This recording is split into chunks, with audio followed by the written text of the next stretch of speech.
As you travel across the United States, we're honored to be partnering with David and Renee. This Milan, this place is wonderful. This is a diamond in the rough, if you will. If you live here or live in the area, you're very fortunate. It's a beautiful, gorgeous store. It's one of the nicest shops I've ever seen in the world. We have an office in London, and I've been to, we export to 81 countries, and I tell you, this is wonderful. Upstairs is wonderful as well, David. So, you and Renee, congratulations. Just a little bit about Diamond Crown. My fault when his 80th, before my dad's 80th birthday, which was in 1996, he told my brother, he said, we're going to come out with a cigar. It's called Diamond Crown. It had been a line, a brand that we owned many years. It was dormant. We're going to come out with a cigar. It's going to be a line of all 54 ring gauge cigars. I don't care if it sells at all. I don't care what the cost is, the price is.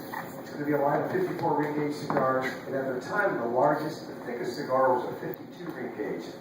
And if you don't know what ring gauge is, everything in ring gauge is the diameter. Everything is measured 64ths of an inch.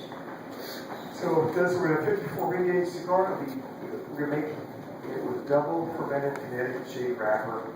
It's very expensive. And we're going to put 5 leaves of long filler tobacco in it and blend.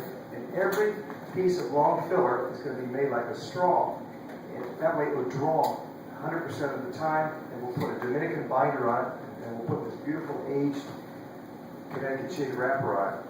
And took off. We launched it at the Grand Havana Room in Beverly Hills. It took off. 5 years later, America's taste changed. People like heavier beer, heavier scotch, so forth, heavier food. So we came out with a Diamond Crown Maximus, which people think it's a Maduro cigar, but it's an Ecuadorian wrapper. The wrapper is you take the leaves at the very top of the plant. It's very dark. It reacts with the sun by getting dark. It's very thick. We have to age it for 5 years. If you try to smoke that after 2 or 3 years, it'll blow your head off. It's so heavy. Then we came out and we wanted to celebrate Grandpa JC's birthday. We came out with the Diamond Crown. I dropped this cigar, that's why it doesn't look very good, unfortunately. But came out with the Diamond Crown Julius Caesar, and we grew, contracted people in Ecuador. It's a Havana seed called Havana Ecuador. It's a completely different taste. It's our highest rated cigar ever, got a 95 rating. I hope you'll enjoy it and try it. Quick story, when Grandpa JC landed in Baltimore in 1895, he was very short, undersized, and the immigration officer wouldn't let him in because he didn't have a middle name. His name was Julius Newman. So the immigration officer said, why don't you call yourself Caesar? You could be Julius Caesar Newman. And that's how his name became Julius Caesar. If you look at the van, he misspelled Caesar, and it should be S-A-R, it's S-E-R. And when we put the ads to Cigar Aficionado, they said, he misspelled Caesar. I said, no, we did. But we hope you enjoy the cigars. Thank you all for coming in. I was here for the 100th anniversary at a Diamond Crown party 2 years ago. And Dave, Renee, and Puccial will be here. You have to kick it. We'll be here every year, at least. With Dave Ludwig, we'll be here all night if you have any questions. Dave will tell you about some of the great specials we have. Just tell you one more thing before I turn it over to Dave is that we are under fire. I hope I never got political until Mr. Obama came in and raised the excise tax on cigars 833%. And right now he's trying to he wants to have the FDA regulate cigars.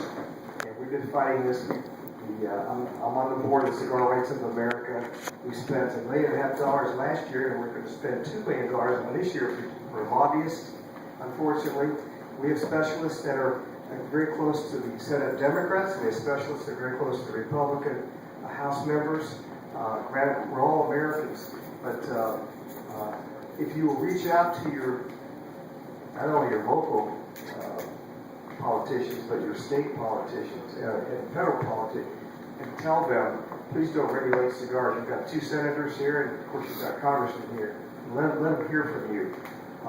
Last year, the 112th Congress We had 221 members of Congress. It was a bipartisan bill. So we had we had 51 Democrats and the rest Republicans.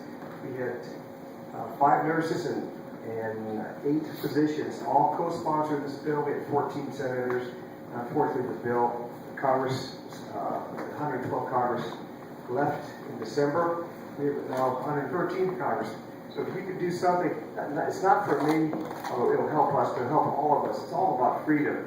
Just tell them, please do not regulate. Please co-sponsor the bill. The bill numbers is House Resolution HR 792. We have a companion bill in the Senate. So enough about politics, and I'm going to turn this over to Dave Ludwig.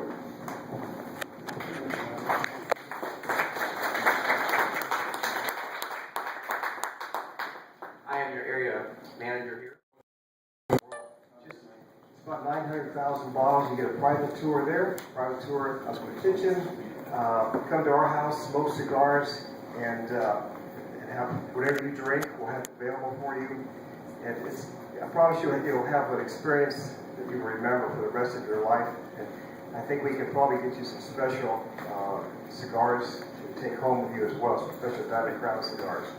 So I hope you enjoy. This is a beautiful place. It reminds me of Georgetown Tobacco, Wisconsin now, except they don't have a lounge like this upstairs. And I just spent 12 days in Europe.